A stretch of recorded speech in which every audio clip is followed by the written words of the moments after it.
Hi friends, இந்த வீடியோவில் நம்ம என்ன பார்க்க போகிறோம் அப்படின்னு கேட்டிங்கன்னா, இப்போ அந்த லேட்டஸ்டான இன்டர்வியூவில் வந்து நம்மளோட ரோபோ சங்கர் வந்து மனம் திறந்து பேசியிருக்காரு. அதாவது தனுஷ் இது இந்த சீலை கண்டிப்பாக நான் என் வாழ்நாளே மறக்க மாட்டேன் அப்படின்ற மாதிரி வந்து ஒரு விஷயத்தை பற்றி பேசியிருக்காங்க.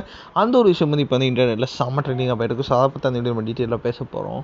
ஸோ திரையுலகில் ஒரு மிகவும் பிரபலமான நடிகர்கள் தான், ஒரு காமெடி நடிகர் தான் நம்மளோட ரோபோ சங்கர். ஸோ இவர் வந்து சின்ன திரையில் மட்டும் இல்லாமல் வெள்ளி திரையிலும் வந்து ரொம்ப பெரிய ஒரு காமெடி ஆக்டர் அப்படின்னு சொல்லலாம். ஸோ ரோபோ சங்கர் வந்து ஃபஸ்ட்டு ரொம்ப பெரிய ஜொலிச படம் வந்து நம்மளோட தனுஷ் நடிப்பில் வெளியான மாரி திரைப்படம் அப்படின்னு சொல்லலாம்.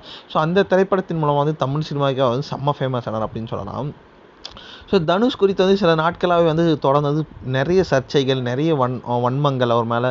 ஸோ நிறைய பேர் வந்து தனுஷுக்கு எதிராக வந்து பேசிகிட்டு இருக்கிறது நம்ம எல்லாருக்குமே தெரியும். இதில் வந்து இப்போ வந்து லேட்டஸ்ட்டான ஒரு இன்டர்வியூ வந்து ரோபோ சங்கர் வந்து ஒரு தனுஷை பற்றி ஒரு பேட்டியில் வந்து சூப்பரான விஷயத்தை பற்றி பேசியிருக்காரு. அதாவது என் சினிமா வாழ்க்கையிலேருந்து நான் தனுஷுடன் நடித்த மாரி திரைப்படம் மிக முக்கியமான ஒன்று. அவரை பொறுத்த வரைக்கும் வந்து மற்றவர்களை மேலே ஏற்றி அழகு பார்க்கும் ஒரு ஏணியாகவே அவர் வந்து இருந்திருக்காரு இது வரைக்கும். என்னிடம் கூட வந்து ஒரு குழந்தையை போலவே பழகுவார். ஸோ தனுஷ் நடிகர் மட்டும் இல்லாமல் அதையும் தாண்டி ஒரு சிறந்த மனிதரும் கூட. ஸோ அதன் காரணமாக வந்து தான் வந்து அவர் இன்றும் வந்து முன்னணி நடிகராக வந்து சினிமாவில் இருந்துகிட்ருக்காரு.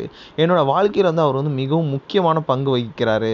ஸோ அதன் காரணமாக வந்து அவர் வந்து என்னால் என் வாழ்க்கையில் மறக்கவே முடியாது அப்படின்ட்டு வந்து ரொம்ப சூப்பராக பேசியிருக்காங்க. ஏன்னா வந்து தனுஷை பற்றி இவ்வளோ நெகட்டிவ் ரிவ்யூஸ் வந்துட்டு இருக்கும்போது வந்து ஒரே ஒரு பாசிட்டிவ் வந்து நம்ம ரோபோ சங்கர் பேசுனது வந்து தனுஷ் ஃபேன்ஸ்க்கு எல்லாருக்குமே வந்து செம்ம பூஸ்டாகவே இருக்குது.